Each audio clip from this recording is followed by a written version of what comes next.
बता दूँगा लोगों को यहाँ पे सबको मैं बताना चाहता हूँ कि ये जो आपका टाइम है, ये आपके पास एक गोल्डन अपॉर्च्युनिटी है अगर आपको न्यूज़ीलैंड में काम करना है एज़ अ रजिस्टर्ड नर्स क्योंकि विदिन 6 मंथ अभी सारी चीज़ें चेंज होने वाली है। हमें भी नहीं पता नेक्स्ट जो चेंज आएगा वो क्या आएगा, क्या पता आपको एनक्लेक्स देना पड़ जाए। अच्छा, इसके अंदर सबसे मेन पॉइंट रह गया जिसके लिए काफ़ी सारे लोग अभी वेट भी कर रहे होंगे, तो मैंने बात करी थी जीएनएम की, तो जीएनएम वाला कैसे अप्लाई कर सकता है? तो भाई जीएनएम वाले भी डेफ़िनेटली अप्लाई कर सकते हैं और ये भी लोगों में मिथ है बेसिकली अच्छा, ऐसा कोई ऑप्शन है जिसके अंदर बच्चे को ये फीस ना पे करनी पड़े, फ्री में ये काम हो जाए? हाँ भाई बिल्कुल ऑप्शन है।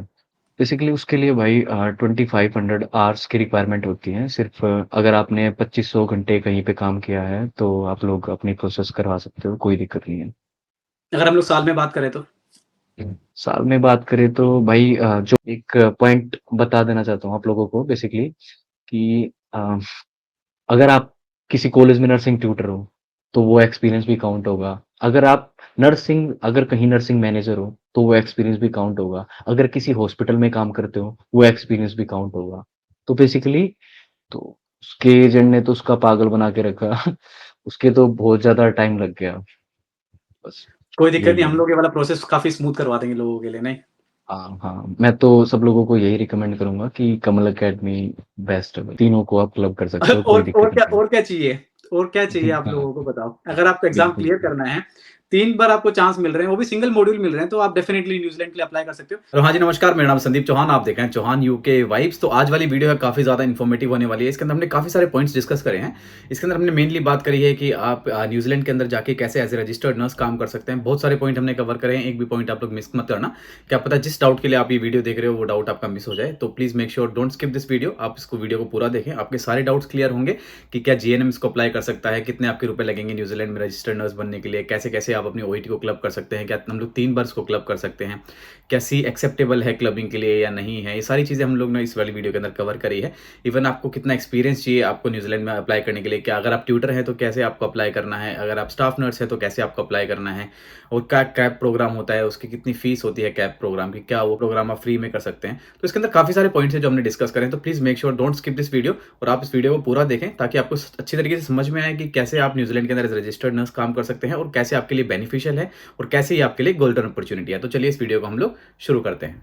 हेलो, हाँ जी, नमस्कार। आज हमारे साथ गौरव हैं और जैसे कि आप सभी लोगों को पता है, काफ़ी सारे लोग मुझसे ये सवाल करते हैं कि हमको न्यूज़ीलैंड का प्रोसेस कैसे करना है। तो न्यूज़ीलैंड का प्रोसेस बताने के लिए आज हमारे सामने गौरव आए हैं। गौरव गौरव ने अपना न्यूज़ीलैंड का जो प्रोसेस है वो करवा लिया है। तो गौरव अपने आप को इंट्रोड्यूस करेंगे आप सभी लोगों के सामने और बताएँगे कि आप न्यूज़ीलैंड में कैसे जाके एज़ अ रजिस्टर्ड नर्स काम कर सकते हो। तो हाय गौरव, कैसे हो आप? बिल्कुल ठीक हूँ भाई संदीप भाई। थैंक यू सो मच मेरे को इस चैनल पे बुलाने के लिए। अच्छा, तो गौरव भाई, इसके अंदर आप सबसे पहले ये बताएँ कि आपने बीएससी नर्सिंग वगैरह कहाँ से करी थी अपनी?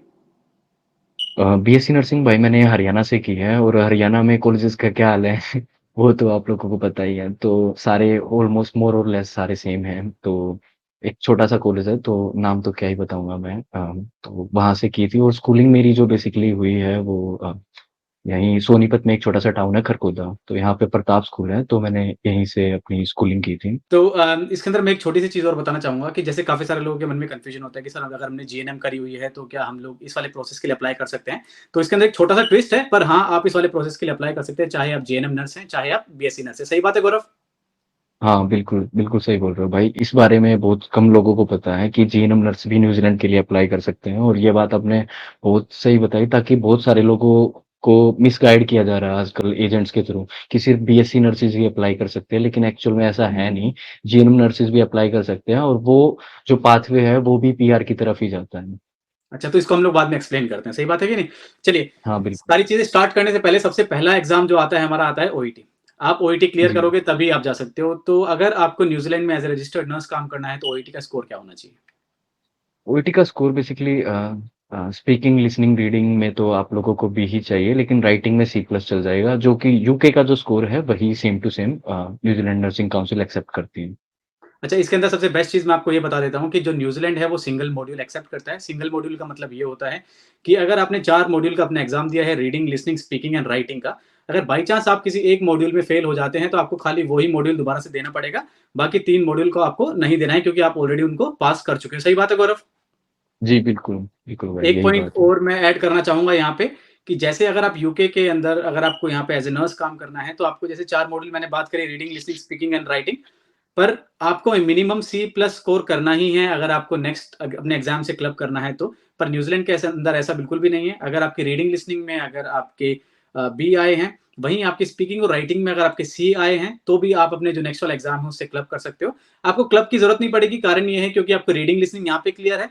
नेक्स्ट टाइम आपको खाली स्पीकिंग एंड राइटिंग ही देना है, और अगर अपना स्पीकिंग और राइटिंग देते हैं फिर आपका बी स्कोर आ जाता है, और राइटिंग में सी प्लस आता है, तो आप इन दोनों एग्जाम को क्लब कर सकते हो। पर यूके के अंदर ऐसा नहीं है, आपको मिनिमम सी प्लस लेके ही आना है क्लब करने के लिए। तो आप 2 एग्जाम्स को क्लब कर सकते हो अगर आपका सी स्कोर आता है, और आपको नेक्स्ट टाइम अगर आप एग्जाम देते हो तो खाली वही एग्जाम देना है जिसमें आप फेल हुए हो। पर यूके के अंदर जी, एनएमसी एक्सेप्ट नहीं करती है आपके सिंगल मॉड्यूल को, तो काफी इजी पड़ जाता है अगर आपको ओईटी क्लियर करना है न्यूजीलैंड के लिए तो। सही बात है गौरव, और एकदम।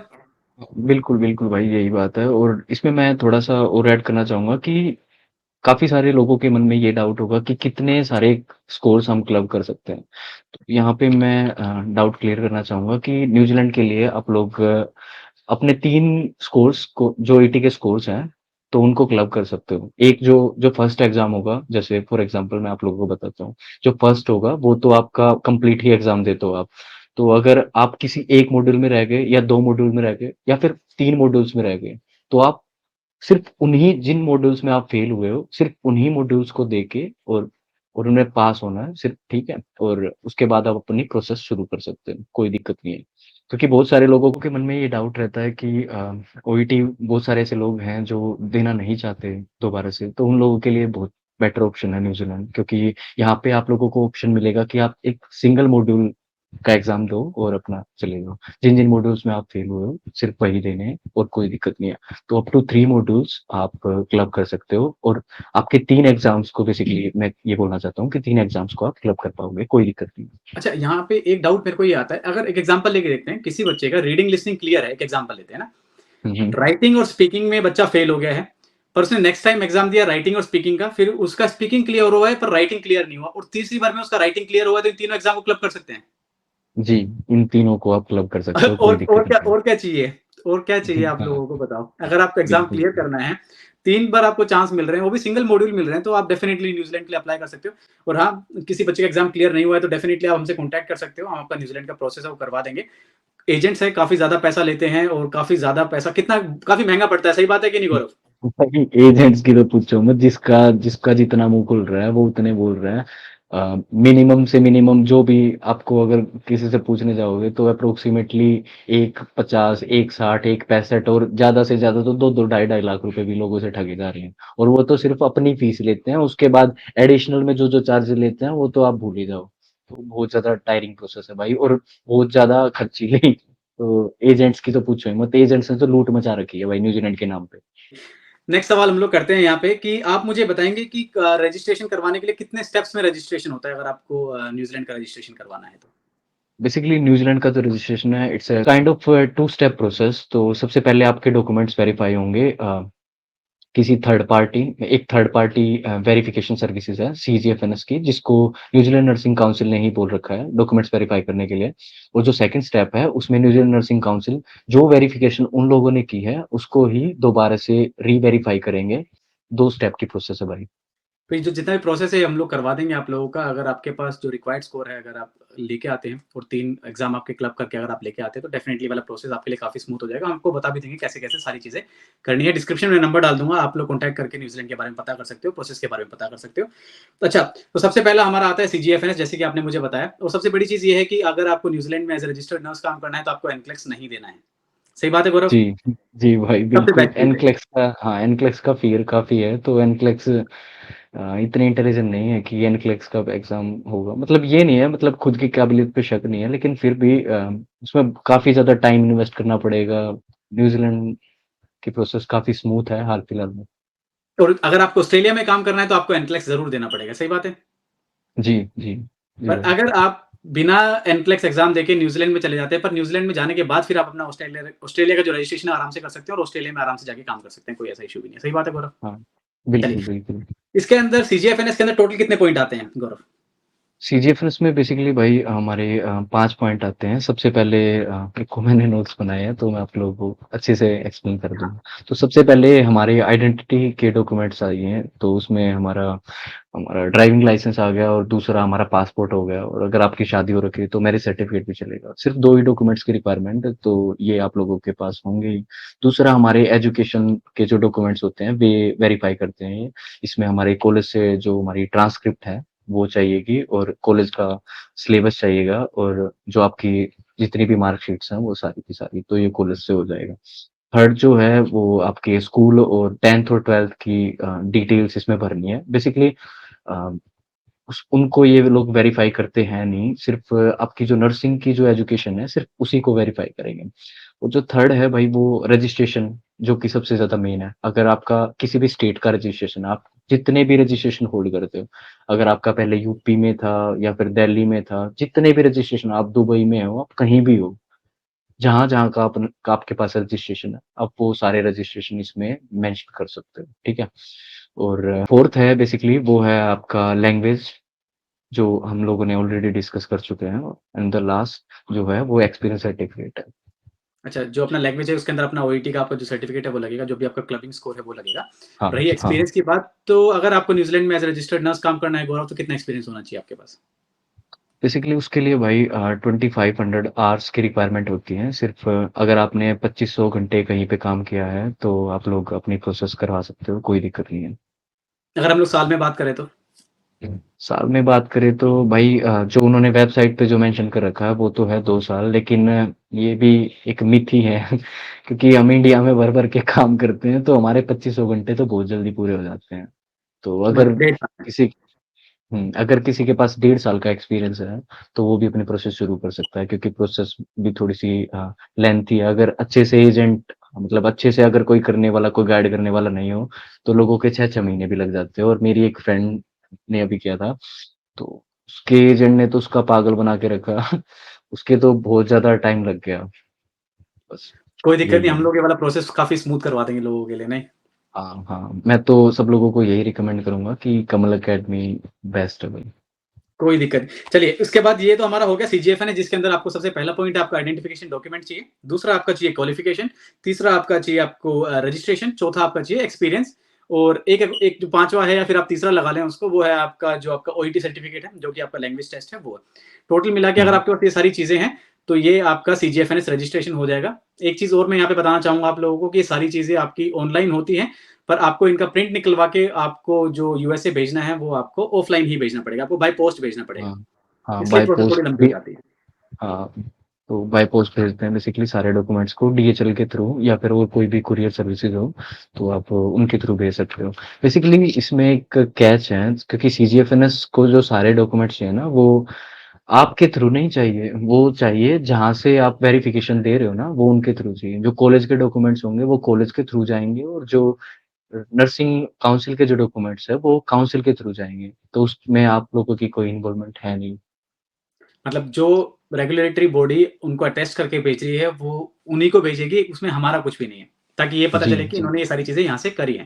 है ना? जी, तो जी भाई, देखा जाए तो काफ़ी लेंथी प्रोसेस होता है सीजीएफएनएस का, क्योंकि आपको बाय पोस्ट भेजना पड़ता है, पर ये आपका काम हो जाएगा, स्मूथ हो जाएगा, काफ़ी कोई ऐसी वाली टेंशन नहीं है। यहाँ पे मैं एक बात ऐड करना चाहूँगा कि जो मैंने पहले बताया था सीजीएफएनएस का, एक्सपीरियंस में जो आप लोग डालोगे, तो उसमें एक पॉइंट बता देना चाहता हूँ आप लोगों को बेसिकली, कि अगर आप किसी कॉलेज में नर्सिंग ट्यूटर हो, तो वो एक्सपीरियंस भी काउंट होगा। अगर कहीं नर्सिंग मैनेजर हो, तो वो एक्सपीरियंस भी काउंट होगा। अगर किसी हॉस्पिटल में काम करते हो, वो एक्सपीरियंस भी काउंट होगा।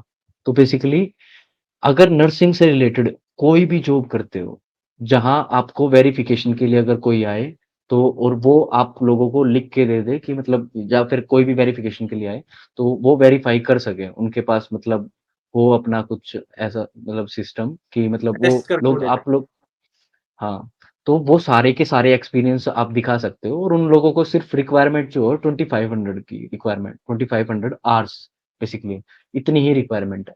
तो आप लोगों की रिक्वायरमेंट्स यहाँ से मीट हो जाएगी। तो एक्सपीरियंस की तो चिंता मत करो। बहुत बढ़िया चीज़ है। अच्छा, हम लोगों ने एक पॉइंट और बीच में स्टार्टिंग में कवर किया था, जीएनएम वाली आप कुछ चीज़ें बता रहे थे। उससे पहले मैं ये बात करूँगा कि सीजीएफ जैसे मानो अपना सीजीएफएनएस रजिस्ट्रेशन हो गया, उसके बाद क्या करना है? उसके बाद आप लोगों की जो री-वेरिफ़िकेशन के लिए न्यूज़ीलैंड ये सीजीएफएनएस 24 आवर्स में आप लोगों की जो रिपोर्ट जो जनरेट की है, आपसे कंसेंट लेके वो न्यूज़ीलैंड नर्सिंग काउंसिल को भेज देते हैं बेसिकली। और न्यूज़ीलैंड नर्सिंग काउंसिल फर्दर री-वेरिफ़िकेशन करती है कि आप लोगों ने जो-जो डॉक्यूमेंट्स वहाँ पे दिए हैं, वो एक्चुअल में है या नहीं, ठीक है? कि आप ही बोना फाइड कैंडिडेट हो या नहीं, तो ये वेरिफ़िकेशन होती है। उसके बाद वो आप लोगों को डिसीज़न लेटर इश्यू कर देते हैं और आप अपने कैब के लिए प्रोसीड कर सकते हो। ये कैप क्या लेकिन है यहाँ दोबारा?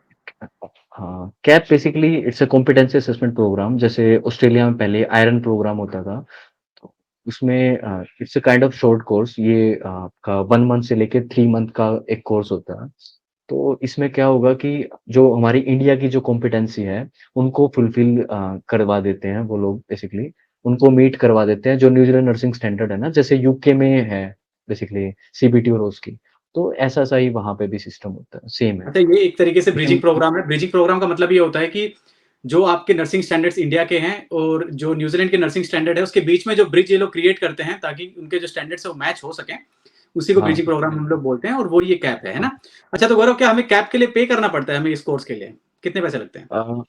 अ हाँ भाई, कैब के लिए पे करना पड़ता है और ये वैरी करता है। इसमें भी जैसे अभी न्यूज़ीलैंड नर्सिंग काउंसिल एक बड़ा-सा चेंज लेके आने वाली है, तो इसमें भी अभी लोगों ने काफ़ी लूट मचा के रखी हुई है। पहली बात तो एडमिशन लेना इतना ज़्यादा मुश्किल हो रखा है और दूसरी बात कैब की जो फ़ीस है, जो आपने पूछी है, वो लगभग 4.5 से लेके और 6 साढ़े 6 या फिर जैसे अभी क्लोजिंग का टाइम है, तो 7 लाख तक भी फ़ीस पहुँच रखी है। अच्छा। लेकिन अगर आप हाँ। अच्छा, ऐसा कोई ऑप्शन है जिसके अंदर बच्चे को ये फीस ना पे करनी पड़े, फ्री में ये काम हो जाए? हाँ भाई, बिल्कुल ऑप्शन है। तो बताएँ। वो मैं आप लोगों को बता देता हूँ। तो बेसिकली जैसे यूके में एक ऑप्शन होता है जैसे एनएचएस हायर करती हैं, ऐसे ही न्यूज़ीलैंड में भी नर्सेज़ की बहुत ज़्यादा शॉर्टेज है। तो लोगों ने एक special kind of visa announce कर रखा है, एक्रेडिटेड एम्प्लॉयर वर्क वीज़ा। आप लोगों में से अगर किसी ने न्यूज़ीलैंड के बारे में सर्च किया होगा तो उसको पता भी होगा, फिर भी नहीं पता तो मैं बता देता हूँ। तो एक्रेडिटेड एम्प्लॉयर वर्क वीज़ा में क्या होता है कि आप लोगों को स्पॉन्सर कर देते हैं वो basically it's a kind of sponsorship program. तो जैसे यूके में आपको बैंड 4 बनाते हैं, वहाँ पे केरियर वीज़ा पे लेके जाते हैं न्यूज़ीलैंड में और उसके बाद वो आपको आपकी जो कैब की फ़ीस है वो खुद बियर करते हैं। आपको कोई केरियर का कोई काम नहीं करना पड़ता वहाँ पे, सिर्फ़ वो गवर्नमेंट को दिखाने के लिए होता है कि आप लोगों को हायर किया उन्होंने केरियर के लिए। लेकिन वो ऐसे किसी को हायर करते नहीं है, सिर्फ़ नर्सेज़ को ही ऐसे इस पाथ पे से लेके जाते हैं। वहाँ पे ले जाने के बाद आपका जो वीज़ा आएगा वो केरल का आएगा यहाँ पे, लेकिन that will be easily converted there, ठीक है? तो एक्रेडिटेड एम्प्लॉयर वर्क वीज़ा है, वहाँ पे जाओगे केरल का वीज़ा लेके, उसके बाद वो आपको कैब में फुल्ली स्पॉन्सर करते हैं, बिल्कुल। और खुद ही जैसे ही आपका कैब पूरा होगा, आपका कोई खर्चा नहीं होगा, कैब की फीस भी वही बियर करेंगे। ये जो 6-7 लाख है, ये सारे के सारे वो ही बियर करेंगे। और अगर क्योंकि देखो भाई, ये नर्सिज़ की कमी है इतनी। हुँ। और वही आपको जॉब भी दे देंगे, कोई दिक्कत नहीं है। इट्स अ विन-विन सिचुएशन है। तो आप अच्छा। लोगों को भी कोई बर्डन भी नहीं आएगा, तो ये है। तो जैसे कि अगर आप यूके के अंदर काम करते हैं एज़ रजिस्टर्ड नर्स, तो एनएचएस आपको इनिशियली बैंड 4 पे लेके आते हैं, क्योंकि बैंड 4 पे इसलिए लेके आते हैं क्योंकि जो ओस्की है वो इंडिया में नहीं होता है, वो यहीं होता है। तो आप बैंड 4 पे आओगे, यहाँ पे ओस्की दोगे, बैंड 5 बनोगे। सेम न्यूज़ीलैंड का भी यही हाल है कि आप जब वहाँ पे जाओगे तो एज़ अ केरर जाओगे, बैंड 4 भी केरर ही होता है। जब आप वहाँ पे जाओगे केरर के एज़ अ केरर जाओगे, आपके जो एम्प्लॉयर है वो आपको कैप एग्ज़ाम कराएगा, जो कि हमारा ब्रिजिंग प्रोग्राम है। जैसे आपका ब्रिजिंग प्रोग्राम कंप्लीट होगा, जैसे यहाँ पे ओस्की कंप्लीट होता है, जैसे आपका ब्रिजिंग प्रोग्राम वहाँ पे कंप्लीट होगा, तो आप वहाँ पे एज़ अ रजिस्टर्ड नर्स काम करना स्टार्ट कर दोगे। आपका रजिस्ट्रेशन आपको मिल जाएगा और आपका जो वीज़ा है वो कन्वर्ट हो जाएगा किस चीज़ के अंदर, आपके रजिस्टर्ड नर्स के अंदर, जो भी आपका वहाँ पे है। एज़ अ केरर नहीं रहेगा फिर आपका वो वीज़ा। तो टोटल मिला के हुँ। ये बात है। गौरव, जैसे कि आपने मुझे बताया कि अगर कोई बच्चा एग्रीगेटेड एम्प्लॉयर से आता है, अगर बाय चांस वो बच्चा वैसे नहीं आता है, तो उसके कितने रुपए लगेंगे इसके अंदर? यहाँ पे भी एक कैच है भाई कि क्योंकि न्यूज़ीलैंड गवर्नमेंट को नर्सेज़ की कितनी ज़्यादा रिक्वायरमेंट है, तो वो लोग रिफंड कर रहे हैं। तो जितने भी आपके पैसे लगेंगे, तो ये आप लोगों को रिफंड हो जाएँगे, ठीक है? तो कोई तो दिक्कत नहीं जैसे है कि मतलब या तो आप हाँ, हाँ। या तो आप एम्प्लॉयर के थ्रू चले जाओ या फिर आप खुद से पैसे लगा के और बाद में रिफंड ले लो, बात बराबर है, कोई दिक्कत नहीं है इसमें। तो जैसे यूके के अंदर अगर कोई बच्चा अपना प्रोसेस करवाता है, जितने एग्ज़ाम वगैरह देता है, सारी चीज़ें देता है, उसकी सारी चीज़ें रिफंड होती है। वैसे ही न्यूज़ीलैंड के अंदर है, अगर आप अपना खुद से प्रोग्राम करते हैं, कैब प्रोग्राम वगैरह खुद से करते हैं, खुद का पैसा भरते हैं, रजिस्ट्रेशन करते हैं, तो उसके भी आपके सारे पैसे रिफंड हो जाते हैं। और रही मैं अगर ये पूछूँ कि जॉब कितनी है वहाँ पे, काफ़ी सारे लोगों के बीच में ऐसा चल रहा है कि ऑस्ट्रेलिया भर गया है, न्यूज़ीलैंड भर गया है, यूके भर गया है, ऐसा कुछ भी नहीं है बल्कि फिर भी मैं आपसे पूछना चाहता हूँ कि न्यूज़ीलैंड में जॉब कैसी है? देखो भाई, ये जो एक्रेडिटेड एम्प्लॉयर वर्क वीज़ा के थ्रू अगर जाओगे, तो इसमें तो आपकी जॉब सिक्योरिटी है। वही आपको स्पॉन्सर कर रहे हैं, तो अगर आप वो इतना सा सब कुछ बियर कर रहे हैं, तो आपको जॉब तो खुद ही देंगे। तो जॉब तो इसमें सिक्योर है। लेकिन अगर रही बात, आपने जॉब्स की बात की है, तो जॉब्स भाई जितनी ज़्यादा नर्सेज़ माइग्रेट हो रही हैं, उतनी ज़्यादा वैकेंसी भी तो हो रही है। यूके में से भी कितनी ज़्यादा नर्सेज़ माइग्रेट हो रही है, भर-भर के आ रही है। तो ये डेवलपिंग ऑलरेडी डेवलप्ड नेशन है भाई, इनमें वैकेंसी तो आप ये मान लो जितनी जाएँगी उतनी कम ही हो जाएँगी। तो जॉब्स तो भाई भर-भर के हैं, जॉब्स की चिंता नहीं है। जॉब्स तो काफ़ी अच्छी है मतलब इन सब के लिए ना। अच्छा, तो हाँ, जो भी आपका ये पूरा प्रोसेस है, कितना टाइम लग जाएगा इन सब सारे प्रोसेस के अंदर? देखो भाई, अगर मतलब जिसके थ्रू आप करा रहे हो सारी प्रोसेस, खुद कर रहे हो, तो maybe there is a high possibility कि आप लोगों को उस चीज़ के बारे में पता नहीं है, तो प्रोसेस लेंथी हो सकती है। लेकिन कमल अकेडमी के थ्रू या फिर जिस एजेंट को पता है, उसके थ्रू अगर आप कराओगे, तो ये प्रोसेस आपकी 2 या 3 मंथ्स में पूरी हो सकती है। बेसिकली चलिए। आपके हाथ में डिसीजन लेटर आ जाएगा 3 मंथ में, within 3 month max to max. लेकिन अगर आपको पता नहीं है, खुद से कर रहे हो, तो चीज़ों में थोड़ा-सा अ, आपकी जो प्रोसेस है वो 6 महीने तक भी खींच सकते हैं। यहाँ पे मैं कोई स्पॉन्सर नहीं कर रहा भाई, जिसको जहाँ से करानी हो वो करा लो। तुम हाथ से करवाओ मैंने राइट? हाँ, हाँ, कोई दिक्कत नहीं है। अच्छा, इसके अंदर सबसे मेन पॉइंट रह गया जिसके लिए काफ़ी सारे लोग अभी वेट भी कर रहे होंगे, तो मैंने बात करी थी जीएनएम की, तो जीएनएम वाला कैसे अप्लाई कर सकता है? तो भाई जीएनएम वाले भी डेफ़िनेटली अप्लाई कर सकते हैं, और ये भी लोगों में मिथ है बेसिकली, कि जीएनएम बहुत सारे एजेंट्स हैं, उन्होंने ये जो केओस है, ये क्रिएट करके रखा हुआ है कि जीएनएम वाले अप्लाई नहीं कर सकते। भाई मैं बोलता हूँ जीएनएम वाले बिल्कुल अप्लाई कर सकते हैं न्यूज़ीलैंड के लिए। तो बेसिकली जो प्रोसेस होगी वो सारी की सारी सेम होगी। लेकिन जो बाद में जो न्यूज़ीलैंड नर्सिंग काउंसिल जो आपको डिसीजन लेटर देती है, उसमें अ, जो आरएन का लाइसेंस होगा, वो नहीं मिलेगा आपको, एनरोल्ड नर्स का लाइसेंस मिलेगा। जैसे हमारे यहाँ पे जीएनएम और बीएससी हैं, जैसे एएनएम और बीएससी है या फिर जीएनएम है, ऐसे ही वहाँ पे एनरोल्ड नर्स और रजिस्टर्ड नर्स होती है। तो भाई एक स्टेप नीचे का लाइसेंस मिल जाएगा, उसमें भी कोई दिक्कत नहीं है। आप लोग उसमें एक छोटा-सा ब्रिजिंग प्रोग्राम होता है, उसमें भी 1 साल का, तो वो करके आप आराम से आरएन का बाद में बन सकते हो। लेकिन मैं यहाँ पे एक बात बताना चाहता हूँ कि जो एनरोल्ड नर्स है, वो भी पीआर के लिए एप्लीकेबल है, कोई बहुत दिक्कत बड़ी नहीं है। चीज़ है। बात वही है कि पीआर मिलनी चाहिए और पैसे भी, तो वो सही है भाई, अच्छा, तो कोई लोगों दिक्कत का नहीं यहाँ है। पे ये डाउट क्लियर हो गया है कि अगर आप जीएनएम हैं तो भी न्यूज़ीलैंड में अप्लाई कर सकते हैं, अगर आप बीएससी हैं तो भी न्यूज़ीलैंड में अप्लाई कर सकते हैं। काफ़ी मैंने एक वीडियो बनाई थी, जिसके अंदर अगर आप कोई कोर्स करने के लिए वहाँ पे जाते हैं न्यूज़ीलैंड जाते हैं, जीएनएम वाले कोर्स करने के लिए वहाँ पे जा सकते हैं, उसके बाद फिर वो वहाँ पे पीआर ले सकते हैं। तो देखो आप उस कोर्स से बच गए हो, आप डायरेक्ट जॉब वीज़ा के ऊपर जा रहे हो, सबसे बेस्ट चीज़ तो ये है अगर आपको इंडिया से जाना है हाँ। जीएनएम वालों को और जिसने अपनी ओईटी क्लियर कर रखी है, प्रोसेस पूरा सेम है सीजीएफएनएस का और बाकी जितना भी प्रोसेस है, तो आप लोग कॉन्टैक्ट कर सकते हो इस चीज़ के लिए और जो प्रोसेस है वो हम लोग उसका आराम से करवा देंगे आप लोगों का। और इसमें मैं एक बात और ऐड करना चाहता हूँ कि जो इसमें बहुत सारे लोगों को ये पता नहीं होता कि हमें प्रोसेस कब शुरू करनी चाहिए। तो बेसिकली बहुत सारे लोग अभी जॉब भी कर रहे होंगे, और या फिर काफ़ी चीज़ें मैनेज कर रहे होंगे, या फिर ओईटी की प्रिपरेशन कर रहे होंगे, एक एग्ज़ाम दे लिया होगा। तो अगर आपने ओईटी का एग्ज़ाम दिया है या नहीं दिया, ठीक है? आप ये प्रोसेस शुरू कर सकते हो, क्योंकि प्रोसेस में लगता है थोड़ा-सा ज़्यादा टाइम। तो मैं तो आप लोगों को, अगर मुझसे पूछोगे, तो मैं तो आप लोगों को यही सजेस्ट करूँगा कि अपनी न्यूज़ीलैंड की जो प्रोसेस है वो जितनी जल्दी शुरू कर लो, उतना अच्छा है, क्योंकि जो डॉक्यूमेंट्स होते हैं वो वेरीफ़ाई होने में काफ़ी ज़्यादा टाइम लगता है। तो अगर आपने एक एग्ज़ाम दे दिया है, तो आप अपनी प्रोसेस अभी से शुरू करवा लो, ताकि जब आप दूसरे एग्ज़ाम का, जब तक आपका स्कोर आए, तो वो सिर्फ़ स्कोर उसमें पुट करो और आपका जो रिपोर्ट है वो जनरेट हो जाए। ये है भाई। अच्छा, एक चीज़ और मैं बता दूँगा लोगों को यहाँ पे सबको मैं बताना चाहता हूँ कि ये जो आपका टाइम है, ये आपके पास एक गोल्डन अपॉर्च्युनिटी है अगर आपको न्यूज़ीलैंड में काम करना है एज़ अ रजिस्टर्ड नर्स क्योंकि विदिन 6 मंथ अभी सारी चीज़ें चेंज होने वाली है। हमें भी नहीं पता नेक्स्ट जो चेंज आएगा वो क्या आएगा, क्या पता आपको एनक्लेक्स देना पड़ जाए, अगर आपको न्यूज़ीलैंड में काम करना है, तो ये गोल्डन अपॉर्च्युनिटी है। अगर किसी को न्यूज़ीलैंड में काम करना है, तो अभी से आप अपना प्रोसेस अभी स्टार्ट कर दो, सबसे बेस्ट टाइम है। सही बात है गौरव ये? बिल्कुल भाई, एनक्लेक्स तो ये लोग इंट्रोड्यूस करने ही वाले हैं, क्योंकि न्यूज़ीलैंड और ऑस्ट्रेलिया की जो इनके बीच में स्टैंडर्ड टीटीएमआर, हाँ, ट्रांस टैस्मैन म्यूचुअल रिकॉग्निशन, जिससे हम लोगों का रजिस्ट्रेशन ट्रांसफर हो जाता है। तो जो चीज़ ऑस्ट्रेलिया इम्प्लीमेंट कर देता है, वो न्यूज़ीलैंड इम्प्लीमेंट करने में ज़्यादा टाइम नहीं लगाता।